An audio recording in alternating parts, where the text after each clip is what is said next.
agradezco mucho, en primer lugar, a la audiencia que nos está observando, principalmente y fundamentalmente a la Sociedad Argentina de Cardiología. Recién estábamos conversando con el doctor González, él va a dar datos que son muy ricos, que significan el esfuerzo que la Sociedad Argentina de Cardiología está haciendo para contribuir en lo que es el manejo y organización de la atención cardiovascular con las autoridades de salud pública en este proceso que es inédito para todos. Esto se ha dicho mil veces, pero francamente cada vez nos sorprende más. Nosotros desde que tenemos uso de razón no hemos visto una cosa así, en 150 años tampoco se ha visto una pandemia de este tipo.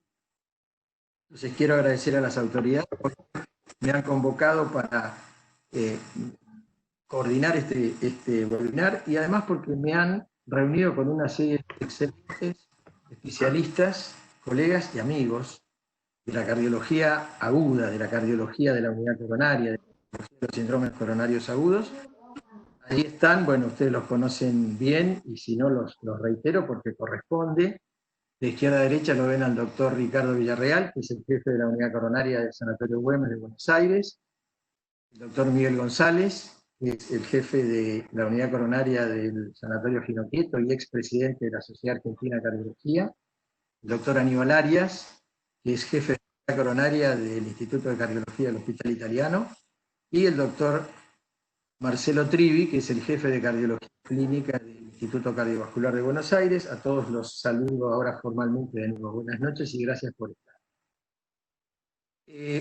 Yo les propongo hacer un pequeño recorrido por un itinerario que se me ocurrió, y lo podemos ir modificando sobre la marcha, respecto a cómo enfocar este webinar en donde vamos a reflexionar sobre los aspectos vinculados a el manejo de síndromes coronarios agudos en esta época de pandemia de COVID-19. El primer aspecto que me parece que podríamos enfocar tiene que ver con lo organizacional. Ustedes ven acá algo que no tiene sentido ver en detalle, sino simplemente esto representa un hospital de alta complejidad con centros que se referencian a él y con sistemas de emergencia que han debido reorganizar toda su sistemática de tratamiento frente a la existencia de la sobrecarga y el peso que representa para el sistema de salud la atención de los pacientes con COVID-19. Quizá nosotros todavía no lo vemos en Argentina, pero cada vez lo estamos sintiendo más y bueno, todos ustedes saben y la gente sabe que el pico de la pandemia se espera cada vez más retrasado, pero parece que en algunos lugares, específicamente en el área del AMBA y Gran Buenos Aires, va a ser bastante intenso. Esto sumado a, yo creo que hay tres pilares que deben sostener este sistema de salud. El principal y fundamental creo que es el recurso humano y que es uno de los más delicados a preservar. El otro es la infraestructura que nos obliga a hacer cambios. Y el tercero es que obviamente necesitamos una serie de insumos, estos son los más elementales, después hay otros de alta tecnología, insumos para armar los equipos de protección, proteger a los pacientes y proteger a los integrantes del sistema de salud. Ese es el primer tema. El segundo tema que me interesaría enfocar es esto, lo puse gráficamente para que ustedes después lo discutan. Este es un registro que han hecho en el sistema de salud Kaiser de California del Norte. Ustedes ven acá en amarillo la incidencia de internación por infarto en el año 2019, en rojo la incidencia de internación por infarto en el año 2020 y en azul a partir del 3 de marzo. Me parece que no estás compartiendo, ¿eh? Me parece que no estás compartiendo. Ah, perdón. No, está bien. Compartí que es una muy buena información que tenés. Bueno, no, por supuesto, porque no se puede analizar así sin compartir.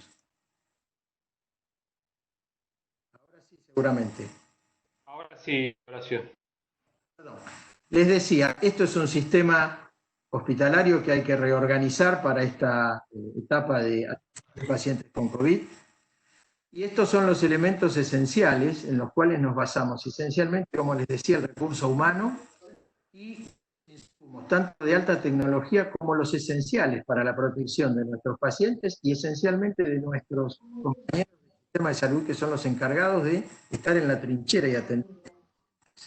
Este es el primer tema que voy a tratar de charlar con ustedes. ¿Cómo reorganizaron? ¿Cómo lo vieron y en cuánto afectó la modalidad de trabajo de ustedes esta pandemia de COVID?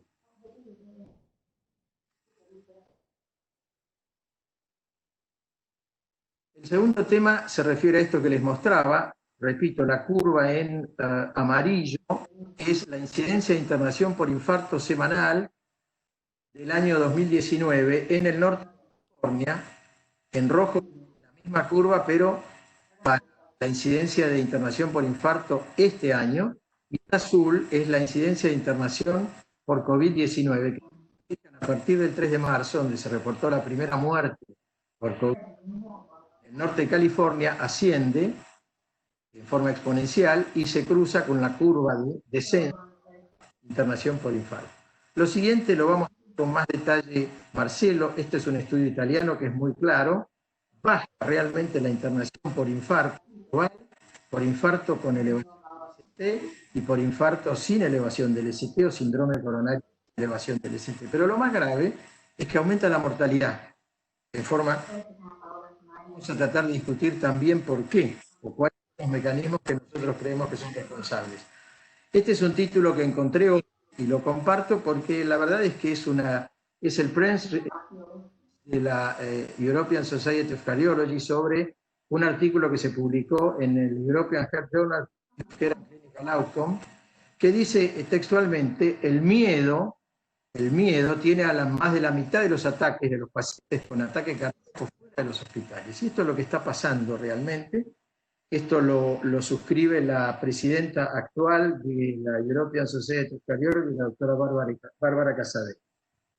Finalmente vamos a tratar de tomar una posición respecto de cuáles son los algoritmos de tratamiento en pacientes con síndrome coronario sin elevación del ST, esencialmente con elevación del ST, en donde evidentemente el tratamiento de infusión es uno de los temas más impactantes, más importantes, de los retrasos.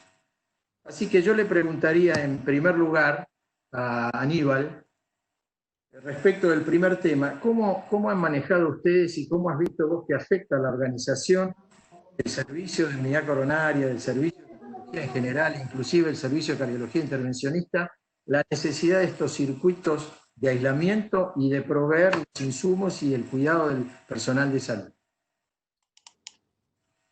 Bueno, buenas tardes a todos.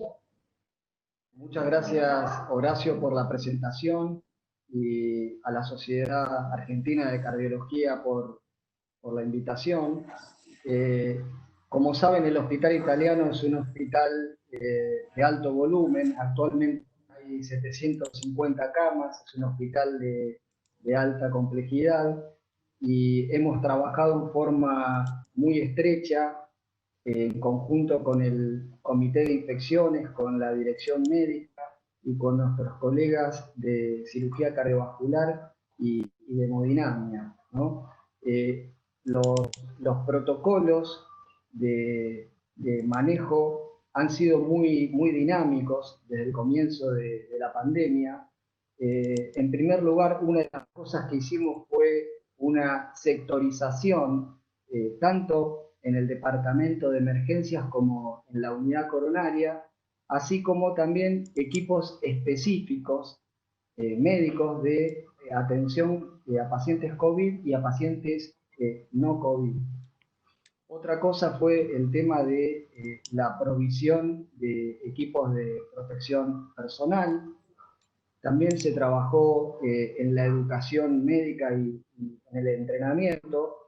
Puntualmente se aumentó el entrenamiento en el manejo de la vía aérea y también se hicieron talleres para aprender a usar los equipos de protección, puntualmente a cómo cambiarse y cómo descambiarse.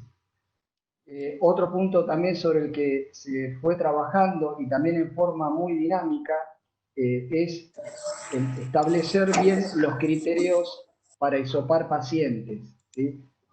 Actualmente yo diría que se hisopan al ingreso de la unidad coronaria la mayoría de los pacientes, ¿sí? Un gran porcentaje de los pacientes que vemos actualmente en nuestra unidad coronaria tienen insuficiencia cardíaca y esos pacientes los hisopamos a todos y también hisopamos a los pacientes que tienen por delante una cirugía cardíaca lo mismo que a los síndromes coronarios agudos que tienen falla de bomba o que tienen disnea. Es decir, que en estos momentos se hisopan la gran mayoría. Bueno, seguimos adelante entonces. El segundo punto que se me ocurre tratar con ustedes es, hemos visto y vamos a seguir viendo curvas y experiencias sobre la disminución de la consulta, obviamente cardiovascular ambulatoria, pero esencialmente lo que nos preocupa a nosotros más que es la disminución de las consultas por enfermedades cardiovasculares graves, están en tratamiento, como la insuficiencia cardíaca, como la hipertensión y esencialmente los síndromes coronarios agudos. Entonces, una de las dudas que se nos plantea, y va a ser quizá difícil, sería bueno que cada uno expusiera su opinión. ¿Cuáles son los factores que a ustedes les parecen que explican esa reducción de la consulta en pacientes que tienen síntomas, tienen dolor en el pecho y no consultan a la guardia? ¿Es solamente el temor a contagiarse, lo que yo les mostraba en la diapositiva anterior? ¿Hay cierta repercusión general sobre la inseguridad que pueden tener los sistemas médicos, recibir pacientes, y es eso lo que debemos asegurar en nuestra comunicación a la comunidad para que todos sepan que los circuitos que se han explicado y lo que ha dicho Aníbal se establecen en todas las instituciones de alta complejidad? ¿Qué te parece, Miguel? Gracias, Horacio, y gracias a la Sociedad Argentina de Cardiología y por compartir con Marcelo, y Ricardo y Aníbal esta mesa. Es probable que esto motive un poco la discusión entre nosotros, porque creo, me incluyo, que a punto de partida de la pandemia, hace 35, 38 años que estoy en cardiología, nunca estuve en una situación como esta. Así que yo creo que de esto prácticamente la gran mayoría no sabemos nada. Hemos ido aprendiendo con el paso del tiempo. No sé si aprendimos todo. Lo que siento, muy retrospectivamente, es que nuestro mensaje fue, y no estoy haciendo responsable a nadie, yo hubiese hecho lo mismo y lo repetí, pero nuestro mensaje fue muy dirigido hacia el miedo, hacia el aislamiento, hacia focalizado prácticamente en COVID. Uno está desde la prensa hasta las conversaciones diarias, familiares, de amigos, todo pasa por COVID. Entonces, realmente, si yo pudiera tener, me parece que vamos a tener otra posibilidad de pandemia, entonces aprendería de esto que desde el primer día nosotros tenemos que haber hablado de enfermedades COVID y enfermedades no COVID. Porque hay enfermedades no COVID que no esperan, que tienen emergencias, porque no solamente es el infarto agudo de miocardio, es la consulta por insuficiencia cardíaca, por hipertensión arterial, por accidente cerebrovascular, por otro tipo de patologías, por cáncer, por situaciones que debían ser tratadas. Y yo creo que especialmente el primer mensaje nuestro que persistió fue precisamente el del miedo. Miedo que se trasladó a los pacientes y a los médicos.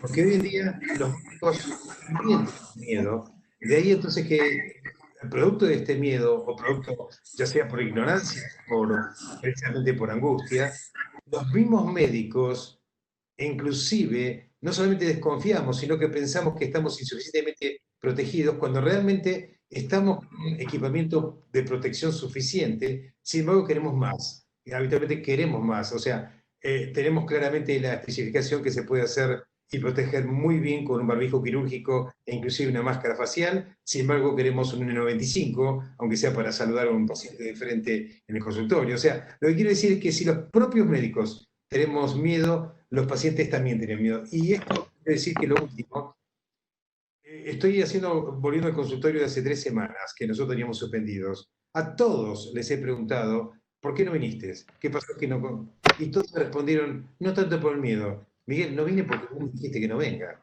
O sea, el mensaje que nosotros estuvimos dando era no vengas. Esto nos sirvió, por supuesto, para prepararnos, pero le dijimos que no venga. Bien, Miguel, gracias. Antes de seguir, yo quería decirle a toda la audiencia que pueden dejar sus preguntas en la medida que las vayan teniendo a nivel del chat, y bueno, nos las van a pasar para que los panelistas las contesten. Si tienen alguna dirección específica para alguno de los panelistas, nos lo hagan saber. Bueno, más o menos establecimos ya que tenemos que cambiar el rumbo, y lo estamos cambiando porque la Sociedad Argentina de Cardiología, junto con la Fundación, ya el 21 de abril hizo un statement en donde advertía este problema de que los pacientes tienen que consultar. Pero la consecuencia, estamos viendo un aumento de la mortalidad cardiovascular muy importante. Se está viendo en toda Europa, se está viendo en Estados Unidos, paralelamente a la reducción del ingreso. Creo que Marcelo tiene algunos comentarios interesantes para hacernos respecto de eso. Sí, buenas noches, gracias Horacio, gracias a las autoridades de la Ciudad de Cardiología por darme la oportunidad de estar hablando hoy. Realmente, cuando yo le escuchaba a Miguel y te escuchaba a vos, Aníbal, decía, qué rápido que cambian las cosas. Y la verdad que una de las características de esta pandemia es que tenemos que mirar permanentemente nuestra visión de los problemas y también las conductas que tomamos. Como decía Miguel, al principio todos nos paralizamos y bueno, creo que la velocidad de reacción para decir se nos van a morir los pacientes fue bastante rápida, bastante enfocada. La primera reacción siempre fue incluso de los médicos de parálisis, y todavía creo que este webinar sirve para que empujar un poquito a nuestros colegas que por ahí todavía están inactivos para retomar actividad. Esta idea de que si los pacientes no venían se iban a morir más, era todo especulativo. Decíamos, evidentemente, si bajó el número de consultas, si bajó el número de infartos, si bajó el número de gatillismo, los pacientes se van a morir más, pero la verdad que hasta hace poco, yo diría hasta hace pocos días, no teníamos confirmación de estos datos. Bueno, ya tenemos confirmación de los datos que obviamente se iban a presentar. Sabemos que en París se duplicó la muerte súbita extrahospitalaria por infarto, es decir, los parisinos están muriendo en la calle antes de llegar al hospital, seguramente por lo mismo que nos está pasando a nosotros. Y también observamos, y les voy a compartir esta pantalla para ejemplificar un poquito, y desde ya le agradezco a Alfonsina Candielo que me pasó estos slides. Fíjense que estos son datos de la iniciativa STEM Save Life de Argentina. Como se puede ver, tomé los datos pre y post cuarentena. Fíjense cómo bajó el número de infartos en las barras de la izquierda, un 27% desde que se inició la cuarentena con respecto a lo que era antes de la cuarentena, y las columnas de la derecha, como se puede ver, el aumento de la mortalidad, que no da significativo, pero está ahí de la significación estadística debido al número de muertos que todavía es escaso, pero es notable que a la reducción del número de infartos se asocia un aumento de la mortalidad en infarto, que podríamos adelantar por qué se mueren más. Hay más Kili B ahora que antes. Uno se pregunta si los pacientes Kili A se quedaron en la casa o se quedaron internados en el hospital y no fueron a la sala de cateterismo. Esto es una cosa especulativa que tenemos que discutir, y me parece que es un tema de discusión interesante e importante. Y esto es lo que mostró antes Horacio. Estas barras se parecen mucho a lo que se publicó en el European Heart Journal recientemente de Italia, donde se ve exactamente lo mismo, que bajaron el número de infartos, pero que aumentó la mortalidad. Es decir, claramente esta reducción de la consulta en situaciones de urgencia por infarto de miocardio redunda en un aumento de muerte súbita, en el caso de París, en un aumento de la mortalidad en nuestra serie y en la serie italiana. Por lo tanto, tenemos que sumarle a la epidemia del COVID esta nueva epidemia de infartos fatales o de situaciones fatales que realmente tenemos que buscar de cambiar, y no solamente tenemos que pensar en las medidas que pueden hacer para que esto baje y vuelva a la normalidad anterior. Curioso también,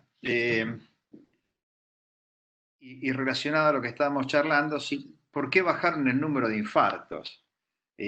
Bueno, y creo que varias cosas se han dicho. Los pacientes consultan menos por miedo, los sistemas de salud, evidentemente es una cosa multifactorial, no es una única causa. Pero es interesante también un comentario de la editorial del European Heart Journal, donde hablan de este punto, y se pregunta si la cuarentena bajó el número de infartos. Obviamente uno no puede pensar que la cuarentena actúe como las enfermedades infecciosas. Sin embargo, frente a la situación de un aumento de infección, un aumento de estrés, mal combate de los factores de riesgo, uno tendría que esperar un aumento del número de infartos, no una reducción.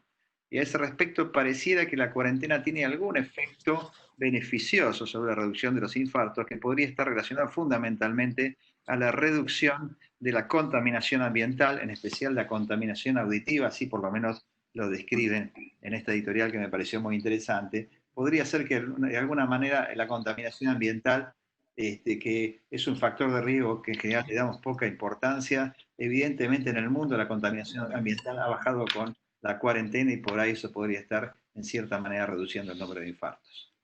Marcelo, digamos, hay claramente un número menor de consultas por infartos y por insuficiencia cardíaca y por ACV. La pregunta es si algo final de tu explicación, digamos que quizás haya menos infartos. La pregunta porque, digamos, hemos visto enorme cantidad de infartos en estos últimos años. ¿Es tan evidente que un paciente con el dolor que tiene de infarto crees que se pueda quedar? ¿O hay otras formas de infarto que con síntomas que se confunden por COVID o que son adjudicados a otra cosa? Pero un dolor de infarto es un dolor con sensación de muerte inminente. O sea, a mí me resulta sumamente raro. Y la otra cosa que quiero comentar es que uno compara muchas veces el marzo de este año con el marzo del año pasado. Y lo que sí es cierto, y quiero ver si ustedes en los propios centros lo notaron, es que la internación por síndromes cardíacos agudos venía disminuyendo para fin de año y en los primeros meses del año. O sea, en forma global, sin mucha explicación, hay menos infartos también en enero, en febrero y en diciembre de los que teníamos el año pasado. O sea, esto también a veces puede ser que los centros, quizás por contratos comerciales, tengan algunos más o menos, pero en líneas generales había menos pacientes requiriendo atención en enero que en enero del año pasado. Mira, con respecto a los números, yo no quise mostrar todos los números que pasaron de Stem Cells de Life, pero si uno compara las cifras de infarto en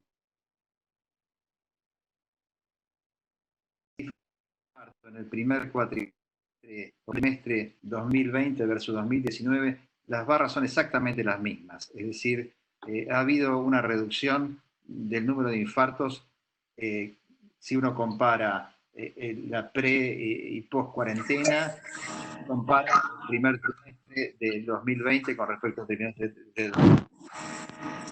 Claro.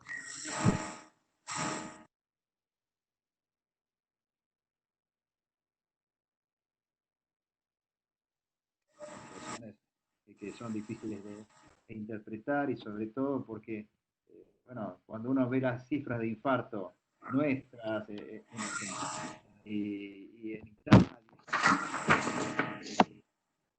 los números y por ahí ciertas analíticas, se debe buscar un N un poquitito más grande como para tener datos un poco más reales, pero es una que la tendencia se mantiene igual en... Gracias, Marcelo. ¿Escuchan bien? Sí, perfecto. Yo quisiera hacer una pregunta referida a un tema que por ahí enfocamos, recuerdo yo en algunas conversaciones, inclusive en algunos webinars hace 2 meses desde la Sociedad de Cardiología, y era la opinión generalizada. Ya no los pacientes COVID, sino los pacientes no COVID que se internan con síndromes coronarios agudos, esencialmente aquellos que tienen síndromes coronarios agudos sin elevación del ST. Los que tienen elevación del ST son un grupo muy especial, los vamos a hablar en unos minutos, pero se comentaba cuando toda la gente o la mayoría de las sociedades cardiológicas del mundo hablaban de retrasar los estudios invasivos para evitar la posibilidad de contagios, estaba la idea de que los pacientes con síndromes coronarios agudos sin COVID debían ser rápidamente instrumentados para lograr las altas más precoces y liberar camas. Es decir, ¿qué pensamos respecto a ese grupo de pacientes sin síndrome coronario agudo? Y esto, sin elevación del ST, perdón. Y esto específicamente se lo preguntaría a Ricardo Villarreal. Bueno, gracias, Horacio. Gracias a la Sociedad Argentina de Cardiología por esta invitación. Y voy a tratar de compartir pantalla. Un poco con esta pregunta estuve viendo algunas preguntas que están haciendo al chat y la introducción que hizo del ingreso. Ahí estoy tratando de compartir, no sé si me permite compartir pantalla. ¿Me escuchan bien? Bueno, ahí estoy para compartir. El punto fundamental es acá la posibilidad o no de tener en un síndrome coronario agudo definido, como es el caso que planteó Horacio, si podemos realizar un síndrome coronario agudo sin elevación del ST, si podemos o no, como dice, realizar un test si es un COVID o no COVID, porque inicialmente no todo el mundo tiene disponibilidad rápida de realizar un test y clasificar al paciente entre COVID y no COVID, más allá del triage inicial que le hacemos todos los centros al ingreso en la guardia. Por eso es que a estos pacientes con síndrome coronario agudo sin elevación del ST, la idea es que reciban inicialmente tratamiento médico. Eso nos daría tiempo para justamente tratar de clasificarlos si son COVID o no COVID y hacerle, si es necesario, un test ante la sospecha, salvo las situaciones y en centros que tengan disponibilidad de hemodinamia, que tengan criterios de alto riesgo. O sea, más que nunca la estratificación de riesgo inicial es muy importante para, como se comentó también, proteger a todos los participantes del sistema de salud. Sabemos que la movilización de estos pacientes, muchos pacientes hemos tenido en la unidad coronaria que desarrollaron fiebre o síntomas sospechosos posterior al ingreso y recién ahí pasaron a ser pacientes sospechosos estando en la unidad coronaria. Por eso, inicialmente, tratarlos a todos como sospecha de COVID, iniciar tratamiento médico y a los pacientes que no tienen buena evolución, sí intervenirlos, o a los que presentan alto riesgo claro por inestabilidad hemodinámica, eléctrica, sí que vayan a hemodinamia. Obviamente que esto depende mucho del centro en donde estamos y de la disponibilidad de hemodinamia que tengamos.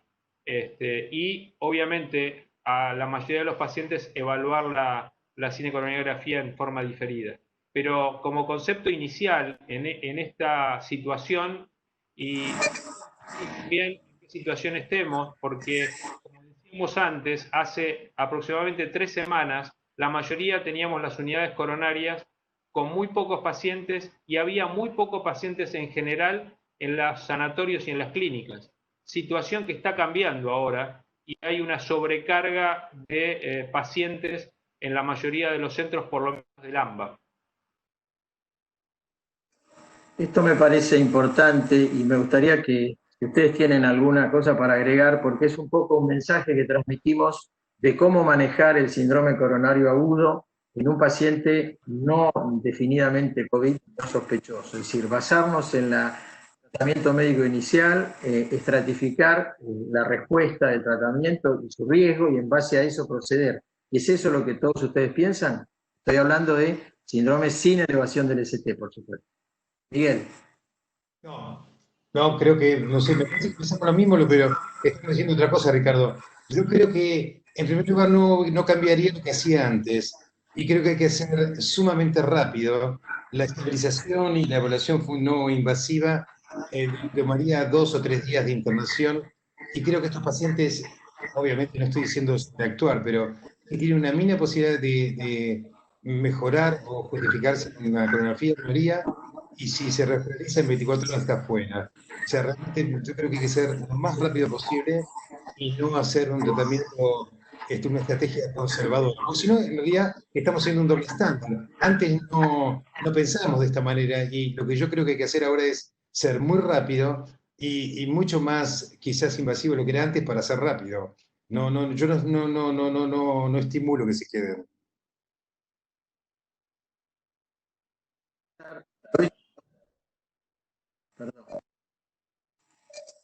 Una pregunta que viene a cuenta con esto, porque es bueno que haya diferencias de opinión que enriquezcan la discusión, pero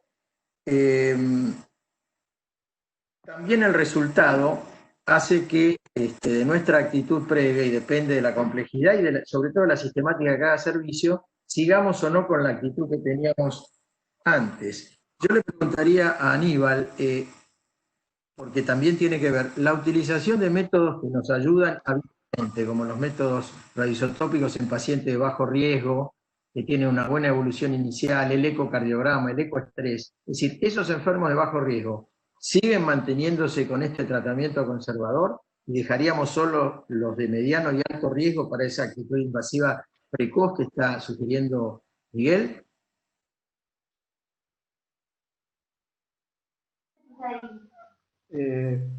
Bueno, yo acá tengo una postura bastante similar a la de Miguel, ¿sí? La verdad que nosotros, antes de la pandemia, no tenemos un enfoque en el síndrome sin elevación tan granular en cuanto a la estratificación del riesgo. Yo diría que en general la mayoría de los pacientes nuestros se intervienen con un criterio precoz, es decir, dentro de las 24 horas, salvo los pacientes de muy alto riesgo. En ese caso, adoptamos los mismos criterios que adoptamos para los pacientes con elevación, es decir, los pacientes con inestabilidad hemodinámica o que están refractarios.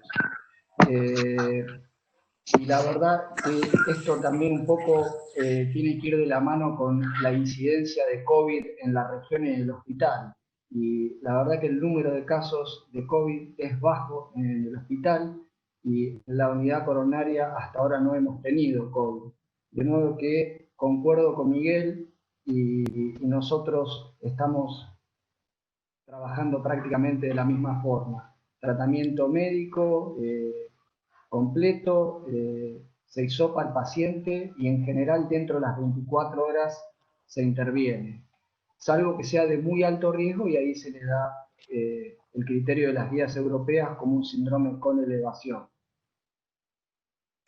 Eso, gracias Aníbal, eso viene bien porque contesta una de las preguntas, era justamente, no será el porcentaje exacto, pero ya estás diciendo que es bajo, ¿cuántos de los pacientes testeados sospechosos terminan siendo positivos? Tu impresión es que, tu definición es que es bajo en el hospital italiano. La verdad que... Me refiero a los cardiológicos, por supuesto, ¿no? Sí.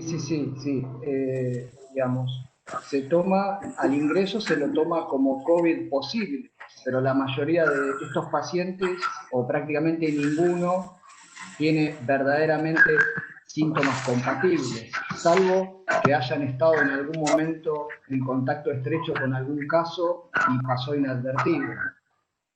El criterio es, se hisopa antes de entrar a la unidad coronaria, tratamiento médico intensivo y se programa el estudio invasivo dentro de las 24 horas. Y eso también nos permite clasificar el paciente, asignar un equipo terapéutico específico, resolver el problema al paciente, bajar el riesgo y también ser expeditos a la hora del alta. Y quiero enganchar una cosa con una pregunta que ahí había surgido en el chat y tiene que ver con tu primer pregunta, y es que estos pacientes en general quedan en seguimiento en principio por telemedicina, ¿sí? Nosotros estamos atendiendo presencialmente a algunos pacientes que tienen cambios dinámicos o por ahí necesitan un ajuste en la medicación y demás, pero muchos de estos casos los estamos siguiendo por teleconsulta. Horacio, ¿puedo hacer un comentario? Marcelo, sí, adelante, cómo no. Yo coincido e iba a decir un poco lo mismo, nosotros estamos haciendo lo mismo, tratando de acelerar los tiempos y no demorarlos. Hay dos cosas que hay que llegar. Una, esto es una demanda del paciente. El paciente te pide, doctor, lo que me tenga que hacer, hágamelo rápido, porque mientras menos tiempo esté internado acá, mejor. Y me parece que es respetable. El segundo tema es que los estudios funcionales para evaluar respuesta terapéutica y demás ya venían muy devaluados en el manejo de los síndromes coronarios agudos y me parece que ahora están todavía más complicados, así que creo que yo adhiero también a la, digamos, a la visión anatómica, estratificar el riesgo, por supuesto, pero desde el punto de vista clínico, no a través de la evolución en el tiempo ni por estudios funcionales, y hacer las cosas lo más rápido posible tratando de no demorarse porque no tiene demasiado sentido. Y con respecto, nosotros también hemos tenido varios casos sospechosos en la unidad coronaria, algunos que yo creo que cualquiera de nosotros diría, este seguro que es COVID, y la verdad que nos empezamos a enterar de que muchos pacientes que nosotros potencialmente creemos que eran COVID no lo eran, y creo que estamos todos muy alertas y todo el mundo está muy preocupado por el tema, pero en la práctica los pacientes COVID positivos, nosotros los casos que más tuvimos de COVID positivos fueron de personal de salud, no tanto de pacientes. Muy bien, gracias Marcelo. Vamos a acelerar un poquito porque nos quedan menos Para tiempo. Y Ricardo. Sí, como para cerrar el concepto, y el punto fundamental es, y como lo dije inicialmente, esto hay que verlo en centros que disponen o no de hemodinamia. Claramente lo que estamos hablando acá, disponemos todos de hemodinamia rápidamente. La gran diferencia está en trasladar este grupo de pacientes o no, los centros que no tienen hemodinamia, y eso es lo que aumenta transmitir, obviamente, la posibilidad de que este paciente tenga COVID. Y el otro punto clave que decía es la posibilidad de hacerle el test. Como comentaban antes, Aníbal, si uno le hace el test a todos los pacientes que ingresan, este es el paciente que muchas veces da más tiempo al otro día que tenemos el resultado del test. Eso en general tranquiliza a todo el equipo de salud y es una diferencia importante a la hora de tomar decisión en este momento. Por eso lo comento que hasta hace 2 semanas seguíamos una estrategia habitual de, en un centro como el mío, que tenemos hemodinamia, de avanzar, como se comentó, hacia una cinecoronografía y la resolución rápida del tema. Pero me parece que esto es interesante para los que están y no tienen la posibilidad de tener hemodinamia en su centro. Me parece que estas son recomendaciones que inclusive las guías europeas también justamente avalan este tipo de estrategia. Una cosita con Gracias, respecto... Ricardo. Miguel, perdón. Voy a proponer avanzar porque tenemos que hablar de la información del ST, que si nos ha generado discusión, creo que muy rica este tema, sin supradesnivel del ST, vamos a entrar en el tema de los síndromes coronarios con elevación del ST, en donde quizá la conducta es claramente establecida. No tenemos ninguno de nosotros, y seguramente tampoco la audiencia, dudas de que la reperfusión óptima y precoz es el método que nos ha permitido reducir la mortalidad. Ahora, existen algunos problemas relacionados a eso y son estrictamente diferentes en los centros de más complejidad, urbanos, como los que ustedes representan, y en los centros rurales más alejados, no demasiado, ya saliendo de la General Paz y en el primero o segundo cordón del Gran Buenos Aires, la capacidad de realización de angioplastia primaria se reduce bastante y los hospitales, sobre todo los centros públicos, tienen carencias importantes en todo el sistema logístico, no solamente para el traslado de pacientes, sino inclusive para la realización de trombolitis. Entonces, yo empezaría preguntándote vos específicamente. Hay un punto claro que es el retraso que el sistema y el traslado de los pacientes para angioplastia primaria o inclusive las falencias en los protocolos para realizar trombolíticos en centros más alejados provocan que la reperfusión no sea óptima en el tiempo y sus resultados y beneficios disminuyan. ¿Vos pensás que en los centros más complejos debería seguir haciéndose como se hace angioplastia primaria, si es posible, en términos adecuados de tiempo? Y en los centros más alejados, que son los referran, en general los que trasladan pacientes, ¿debería aplicarse más una estrategia fármaco-invasiva de trombolíticos y seleccionar los pacientes para derivarlos con más tiempo? A mí, Horacio. Sí. Sí, Clarísimo. En primer lugar, yo diría que con SuperSML-ST nosotros seguimos trabajando exactamente igual como estábamos antes.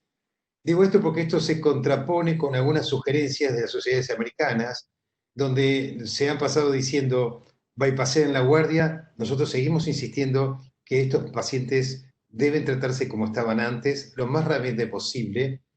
Nosotros no testeamos o no hisopamos a los pacientes con síndrome de agudos. Sí, ya no discuto más con insuficiencia cardíaca porque tienen radiografías anormales, entonces a eso sí los hisopamos. Pero todos los síndromes agudos nosotros no los hisopamos. Y lo que quiero decir es que decís muy bien para un país con la extensión que tenemos nosotros, que creo que hay que seguir haciendo lo que es antes. Si no lo hacíamos es otra cosa, pero creo que la estrategia fármaco-invasiva para aquellos lugares distantes, suburbanos, lejanos, o que tengan no acceso a la posibilidad de una estrategia invasiva, deberíamos hacer trombolíticos y derivarlos para completar con una estrategia fármaco-invasiva. Hay un artículo, y esto es muy importante, como vos decís vos, que no consultan rápido o no son atendidos rápidos. Hay un artículo de Hong Kong que está nada menos que publicado en una Circulation de Quality and Improvement. Realmente es increíble que Circulation haya publicado la estadística de 7 infartos durante 15 días en febrero con respecto a 102 o 109 del año pasado. Eso no es un estudio válido para decir que estamos maltratando a los pacientes con infarto. Ahí mostraron una demora en la atención o en el tiempo paciente, primera contacto médico. Pero digo esto que tenemos que leer todos los artículos que se publican porque hay una avidez de los médicos, y me incluyo, tratar de publicar algo. Entonces hay que leer muy francamente, con mucho detenimiento, qué criterios tomaron para decir la afirmación que en el título parece más grandilocuente que lo que es realmente la verdad. Creo que, redondeando, yo creo que no hay que cambiar la estrategia, hay que seguir siendo exactamente igual que antes, porque los estudios de hemodinamia tenemos equipos de protección, no hay un riesgo enorme de aerosolización, salvo que haya un paro cardíaco y hay que intubarlo, pero si no, realmente los pacientes pueden ser tratados y después desinfectar la sala perfectamente.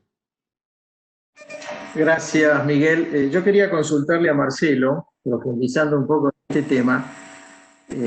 No es infrecuente encontrarnos en una geografía en infarto agudo con una estrategia de angioplastia primaria, un vaso responsable y otras arterias comprometidas críticas. Bueno, quizá el advenimiento de esta pandemia nos replantea el tema de si tenemos que seleccionar esos pacientes para angioplastia del vaso responsable o si tenemos que seguir, como los metaanálisis más grandes últimos dicen, el tratamiento de todas las arterias significativamente enfermas y bueno, ver en qué momento, si en el mismo momento la prolongación del estudio puede hacer aumentar el riesgo de contaminación en el laboratorio, en el equipo de hemodinamia, o hacerlo en una segunda oportunidad. Marcelo, ¿me escuchaste? ¿Lo perdimos? Bueno, ¿me escucharon ustedes? Sí, perfecto, perfecto. Adelante. Te decía que para hacerla corta y no alargar demasiado el punto, creo que adhiero totalmente a lo que dice Miguel, no hay que cambiar nada. Nosotros ya veníamos haciendo, y creo que es lo que es recomendable, que se haga no en el momento, sino probablemente al día siguiente durante la internación, los más responsables para que el paciente se vaya lo antes posible.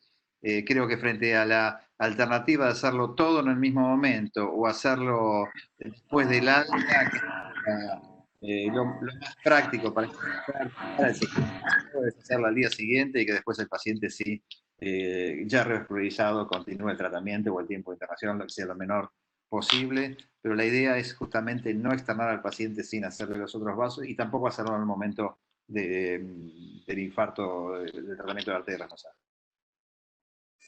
Gracias, Marcelo. Nos quedó un tema que por ahí es interesante porque estamos hablando siempre en su nivel del ST de cateterismo rápido, la tendencia es estrategia de angioplastia primaria si es factible, o fármaco invasiva en el caso de que el paciente esté en un centro sin posibilidad de angioplastia y se retarde mucho la transferencia. Pero no siempre la elevación del ST, va a representar una oclusión completa de una arteria responsable.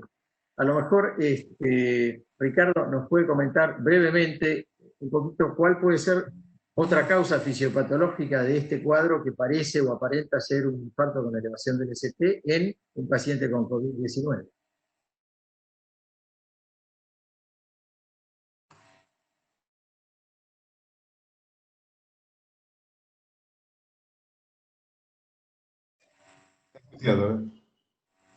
Estás con el micrófono. Ricardo está muteado. Ahí estoy. Ahí sí, ahora sí. Lo que le decía es verdad que lo que hemos visto, sobre todo en los reportes iniciales en China, en Wuhan, que se presentaban síndromes coronarios agudos, inclusive con swell del ST, con lesiones, y en la cinecoronariografía no se veían lesiones coronarias significativas, y hemos visto reportes justamente también en Italia de que un posible mecanismo puede estar relacionado, yo no sé si me escuchan para compartir pantalla, un posible mecanismo es la lesión directa producida por el virus, inclusive relacionada fundamentalmente con los receptores que tanto discutimos, por donde justamente sería uno de los mecanismos posibles de lesión. En definitiva, lo que le quería mostrar era esto que por ahí nos permite resumir un poquito los posibles mecanismos. El primero es que le decía un daño directo a nivel de los receptores de la enzima convertidora de angiotensina 2, produciendo justamente un daño miocárdico directo. Esta es una de las hipótesis. La lesión miocárdica producida por la hipoxia, que sabemos que tienen estos pacientes cuando ingresan, sobre todo que tienen una afección y un daño pulmonar importante, y esto provocaría un infarto probablemente en general con el mecanismo del tipo 2 que vemos, con el daño miocárdico y la lesión cardíaca aguda. Otro mecanismo es el daño microvascular. Sabemos que hay una relación importante y una alteración de la coagulación de este grupo de pacientes y que también está relacionado posiblemente con mecanismos de vasoespasmo, o sea, hacemos la cinecoronariografía y no se ve ninguna obstrucción de las coronarias epicárdicas en el territorio con supradesnivel del ST. Y finalmente, esto es un mecanismo que se ve en los pacientes más graves, es lo que se llama el síndrome de respuesta inflamatoria sistémica con la tormenta de citoquinas, que también es un mecanismo causal con cuadros compatibles con miocarditis. Un poco esto resume, y a la pregunta que hacías, Horacio, que hay otros mecanismos, aparte de del infarto tipo 1, la obstrucción coronaria en este grupo de pacientes, que elevan que producen superanivel ST, y vemos muy frecuentemente elevación de troponina en estos pacientes relacionados con estas hipótesis de lesión miocárdica, y que esto claramente aumenta el riesgo de estos pacientes y está relacionado con el aumento de la mortalidad. Muy bien, gracias. Ricardo, yo quisiera, antes de seguir, no me queda mucho tiempo, unas preguntas. ¿Ustedes me escuchan bien ahora? Sí. Que han surgido que tienen que ver con algunas cosas que he comentado. Bueno, la doctora Jennifer Torres, no aclara de dónde es, dice, no sé si es el miedo a concurrir a la guardia, pero en una semana vi 3 infartos evolucionados y una injuria subendocárdica en contexto, bueno, de estenosis aórtica que estaba en plan quirúrgico suspendido y tiene COVID positivo. Evidentemente viene a cuento de lo que decíamos. Hay otro médico que es Guillermo Alejandro Taborda que dice, quizá no sea significativo, pero como médico de emergencia prehospitalaria, desde el inicio de la pandemia, tuve un número no menor de rechazos de traslado, consultas tardías con infarto funcionado. Ese también es un problema, ¿no? Es decir, el sistema de traslados y de recepción a veces tiene un poco de miedo al mismo paciente con COVID en algunos lugares, sobre todo los más alejados.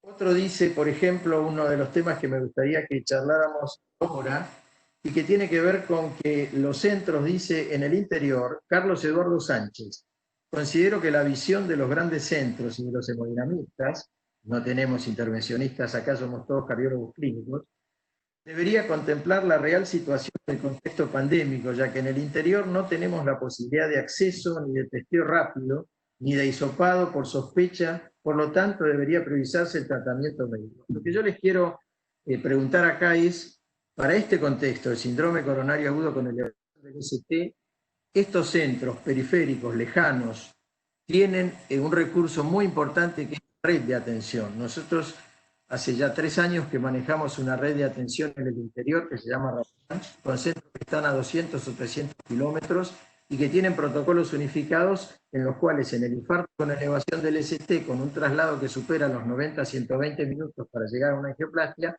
empiezan haciendo fibrinolíticos. Pero eso no fue fácil, porque hubo que adiestrar a la gente, hubo que tener insumos. ¿Ustedes piensan que las redes de atención son importantes en todos los lugares? Aún en la capital federal hay una red de atención de infarto, en el Gran Buenos Aires, en el interior. ¿Quién quiere asumir este tema o contestar esto? ¿Nadie? No, estamos de acuerdo, Horacio. Yo estoy seguro que básicamente primero es una homogeneización de las conductas, de las estrategias, lo que provoca o lo que facilita una red. O sea, que todos hagamos lo mismo. Es como decir, el GC1, que fue el primer estudio de streptokinasa, lo que sirvió es para que todos hagamos lo mismo y de la misma manera. Entonces, me parece que las redes sí. Reconozco que en primer lugar está tu impulso, como el impulso de las pocas redes que hay, porque precisamente muchas veces desaniman la heterogeneidad que está en los sistemas de salud. Ambulancias, por un lado, separado de las instituciones, financiadores que tienen relación estrecha con algunos o con otros centros. O sea, es difícil en función de la partición de los actores que están en un sistema de salud. No digo imposible, creo que la demostración de lo que vos estás haciendo en el interior, de lo que está haciendo Carlos Tájer en el cruce, o lo que es mismo la Ciudad de Buenos Aires, son ejemplos. Yo comparto totalmente lo que dice Miguel, Horacio, y yo también adhiero a la felicitación de Miguel por tu trabajo. Y la realidad me parece que no hay otra solución, si nosotros queremos atender bien a los infartos, que la red de atención para un país tan extenso como el nuestro. No podemos pretender que los pacientes estén todos cerca de un centro que esté activo hemodinámica las 24 horas, y la realidad es que yo no veo otra solución que hacer esto, al contrario, creo que hay que tratar de ver cómo organizarlas mejor, de hacerlas crecer, de conectarlas. Creo que es todo un desafío, pero que la cardiología argentina lo tiene que hacer. Gracias, Marcelo. Miguel, creo que en este caso es importante y fundamental que desde el punto de vista de política de salud nosotros lleguemos, digo nosotros como Sociedad Argentina de Cardiología y como cardiólogos, a tener repercusión y que nos escuchen en los organismos oficiales, porque por la experiencia propia yo les digo, si esto no tiene el sustrato y el soporte de organismos públicos, la experiencia de nuestras redes público-privadas es mixta, es muy difícil que funcione. Y hay varias redes, la experiencia piloto es la del Hospital El Cruce, que es un hospital público, hay redes en Rosario, está la red de la Ciudad de Buenos Aires, en fin.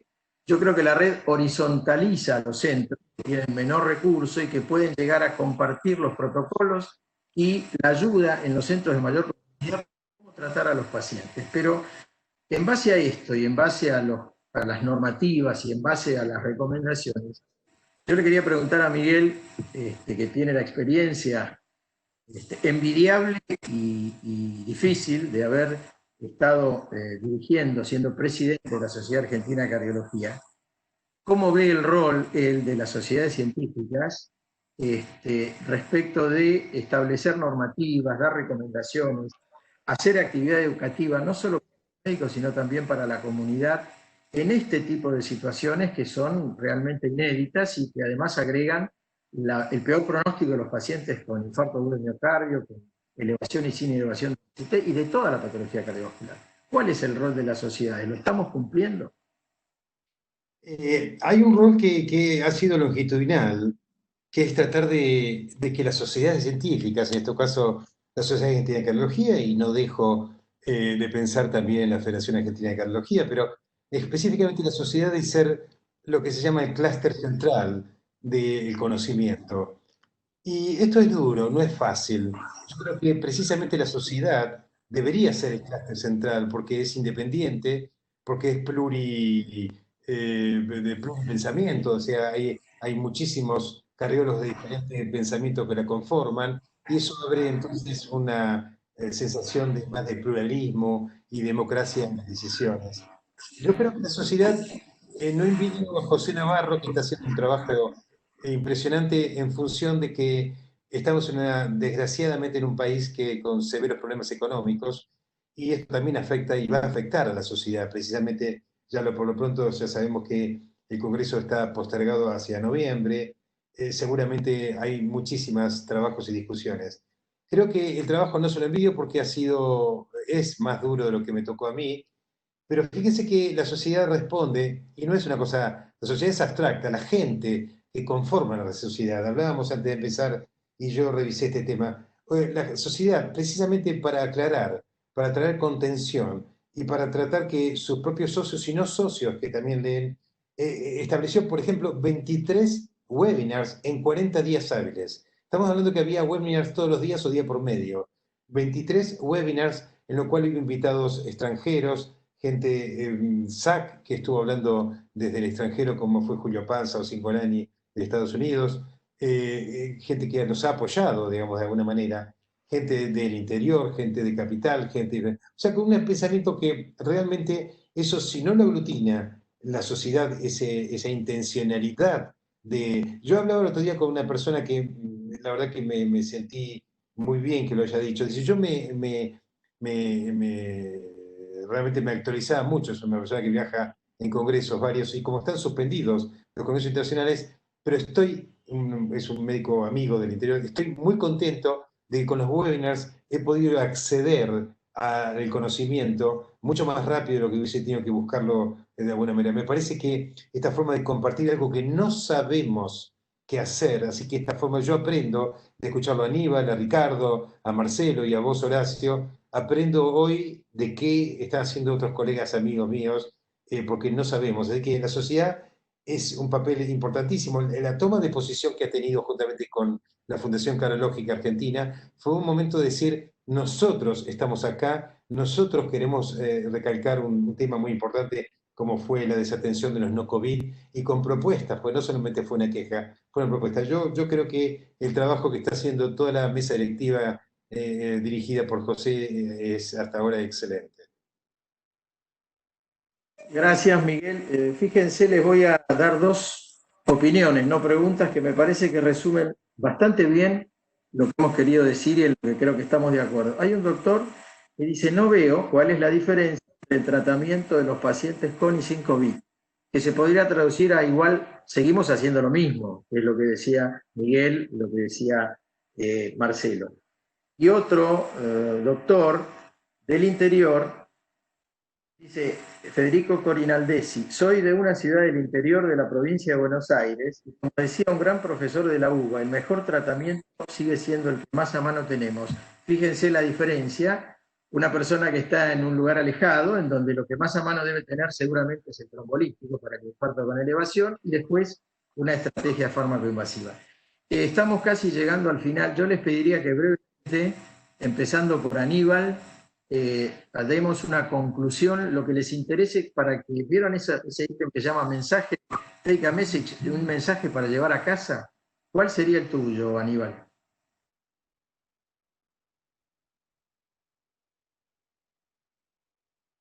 En relación a una... Ahora sí.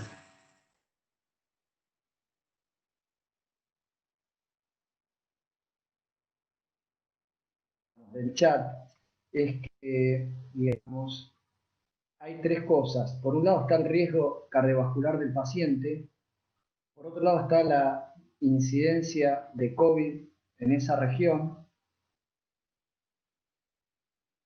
y por otro lado está qué tan sobrecargado está el sistema de salud o el hospital en cuestión. Y a mí me parece que nosotros en este punto, por lo menos por ahora, tenemos una diferencia con Europa y con Estados Unidos, en el sentido que la incidencia de COVID por ahora es más baja y que los hospitales no están tan colapsados, y eso nos permite de alguna manera seguir trabajando en forma más o menos similar a como lo veníamos haciendo. Me parece que en Europa y en Estados Unidos se han tenido que adaptar bruscamente a las nuevas condiciones que impuso la pandemia. Y en virtud de la alta incidencia y la saturación de hospitales, han tenido que cambiar mucho. Gracias, Aníbal. Ricardo, breve, por favor.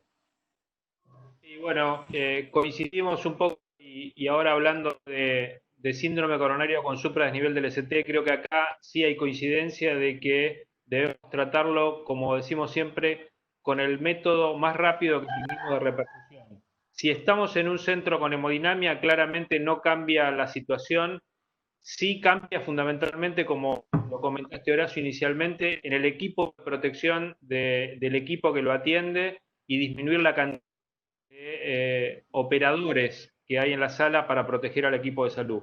Eso es un tema de organización que cambió con respecto a la era pre-COVID, pero en este caso se tratan a todos los pacientes como sospecha de COVID, pero se tratan de reperfundir con angioplastia primaria, que creemos que es el mejor método.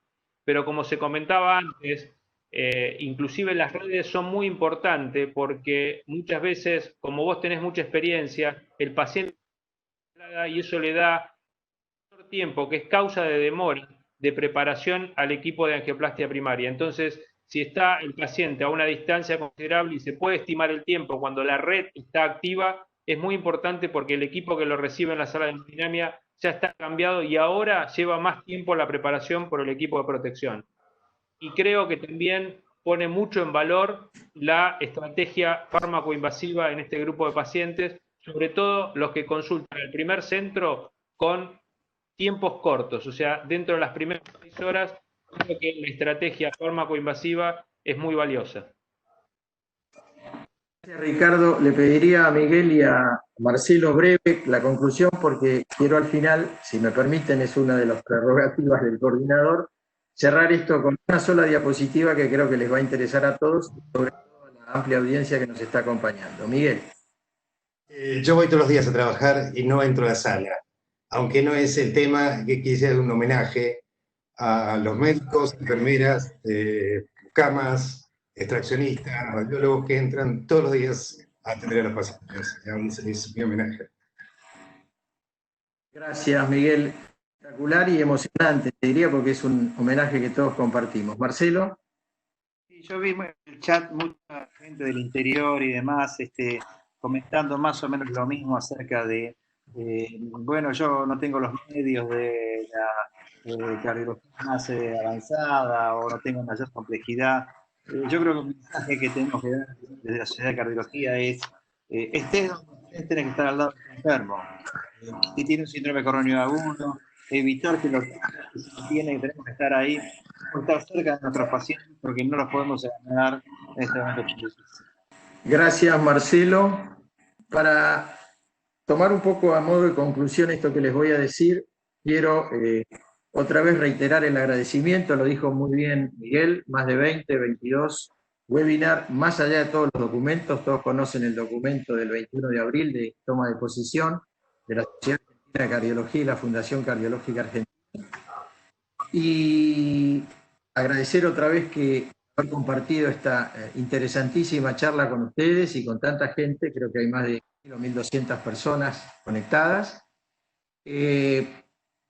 Y terminar agradeciéndoles a ustedes la presencia, a la audiencia, la que han escuchado, y comentándoles que está en marcha el RACOVID-19, el primer registro argentino de complicaciones cardiovasculares en pacientes con COVID-19. ¿Ustedes ven la pantalla que les estoy mostrando ahora? Sí, sí. Bien.